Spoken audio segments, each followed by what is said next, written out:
아이고, 이게 무슨 경우인가요? 무단횡단을 뒤로 하다가 갑자기 그냥 부딪히시는 것 같은데요.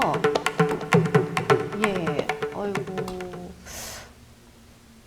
이런 황당한 경우가 있나요? 저도 블랙박스를 많이 봤지만 네. 이건 좀 되게 상황이 좀 애매한 것 같습니다. 두 분께서 이제 쭉 보시고 지금 적어주셨습니다. 과실 비율을 어떤 생각을 하고 계시는지 한번 들어보도록 할게요. 하나, 둘, 셋. 네, 조 변호사님은 블랙박스 측0, 상대방 측이 100이다 하셨고요. 임 변호사님은 블랙박스가 10, 상대방 측이 90의 과실이 있다라고 하셨습니다. 어쨌든 뭐 과실 비율은 비슷하게 책정을 해주셨는데요.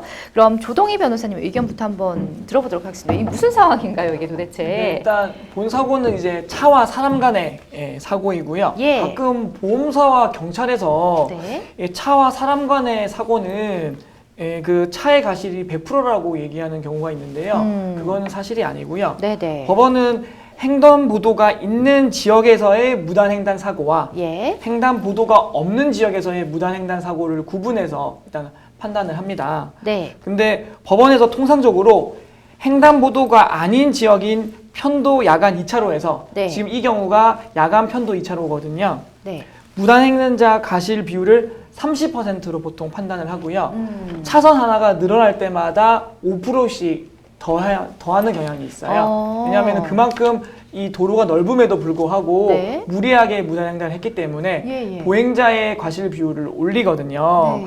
그래서 본 사고도 뭐 그런 관점에서 보면은 예. 이 횡단보도가 아닌 지역에서의 야간 편도 2차로에서의 사고이기 때문에 통상적으로 블랙박스 운전자의 과실을 70%, 그다음에 무단횡단자의 과실을 30%라고 볼 수 있겠으나 네네. 저희 영상을 보면은 제가 봤을 때는 지금 이 보행자분이 일부러 뛰어든 것처럼 약간 그죠? 보이는 면이 좀 예, 있거든요. 약간 그런 면이. 왜냐면은 이게 처음에는 앞으로 걸으시다가 분명히 블랙박스 차량을 보고 나서 뒤돌아서 몸을 던진다는 말이죠. 네. 그렇기 때문에 제가 봤을 때는 이거는 좀 고의로 일어나는 사고로 보이고요. 네네. 저희가 차 사고가 났을 때 예. 과실 비율을 따진다는 거는 이 사건 사고 자체가 과실로 인한 사건일 때 네. 과실 비율을 따지는 거지. 예. 지금 같은 경우는 고의가 다분히 의심이 되는 상황이기 때문에 네.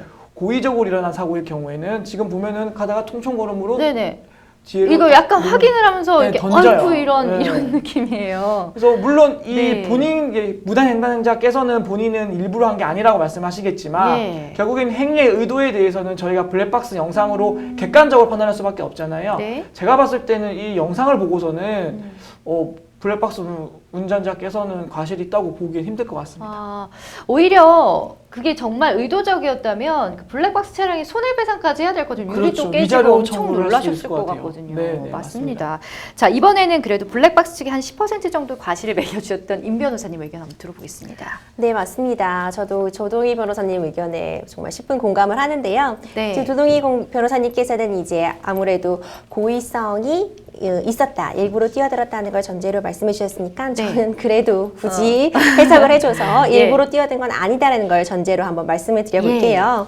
그러니까 이 지금 밤늦은 시간에 이제 왕복 4차로 도로에서 직진하던 차량과 이제 무단횡단하던 보행자가 충돌한 사안인데요. 네. 지금 보면은 뭐 선회를 해주자면 지금 한번 다시 같이 보시죠.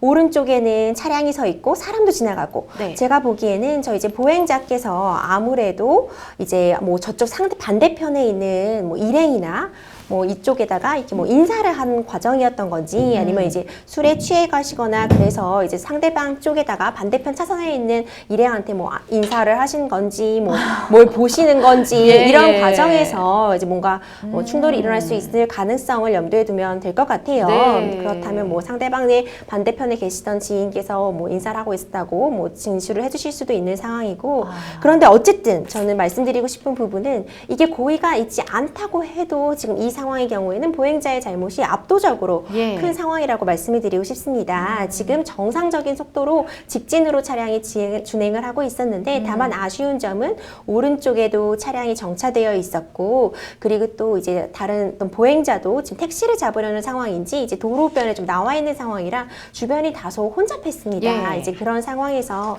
블랙박스 차량이 직진을 하던 중에 반대편 차선에서는 큰 트럭이 지나가자마자 불과 한 10에서 20m 앞에서 갑자기 보행자가 튀어나온 상황인데요. 이제 이런 사고 같은 경우에 차 대 보행자의 사고라고 해서 네. 과거에 블랙박스 같은 게 제대로 마련되어 있지 않은 시절에는 아무래도 차량에게 과실을 좀 높게 봐주고 이런 상황에서 뭐 5대5 내지는 예. 뭐 3대7 이렇게 나왔던 상황이 많은데 지금은 블랙박스가 있기 때문에 좀 면밀히 판단해 볼 필요가 있을 것 같습니다. 그렇기 때문에 이 경우에는 블랙박스 차량이 정상적인 속도였고 사고를 피하기가 매우 어려웠다는 점에서 네. 비록 이제 클락션도 울리시지를 못했어요. 그만큼 좀 긴박했던 네네. 상황이었던 것 같은데 이 경우에는 무단횡단한 보행자의 과실이 정말 압도적으로 크기 때문에 저도 사실 심정 같아서는 10대 0을 드리고 싶긴 한데 보행자께서도 굉장히 많이 다치셨을 것 같고 예. 아무래도 야간에 어쨌든 주의 의무에 대해서는 차량도 지고 있기 때문에 네. 저는 이제 10대 이제 90 이렇게 봤습니다. 그렇습니다. 이 고의성이 없다 하더라도 보행자 측에 굉장히 큰 과실이 네. 있다라고 말씀을 해주셨는데요.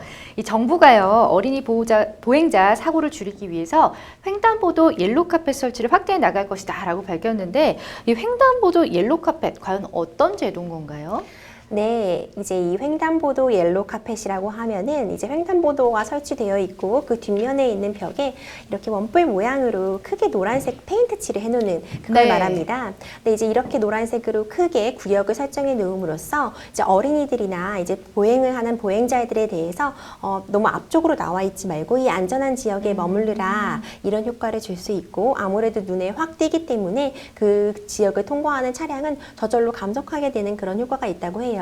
그래서 이런 거는 이제 강요가 아니라 유연하게 자연스럽게 이쪽으로 유도를 하는 그런 넛지 효과를 기대하고 있는 건데 실제로 지금 굉장히 많이 설치를 하고 있고 네. 효과도 실제로 있다고 확인이 되고 있어서 앞으로도 좀 기대가 되는 그런 제도입니다. 다행입니다. 네. 그 목숨을 담보로 한 정말 위험한 도박이었던 게 아닐까 아까 그분 같은 경우에는 참 그리고 또 무단횡단 정말 나쁜 거죠. 이 교통사고 사망률 중 높은 사망률을 기록하는 게 바로 이 무단횡단이라고 하는데요. 범칙금 때문만이 아니라 안전을 위해서도 절대 하지 않는 것이 좋겠다라는 생각을 해봅니다.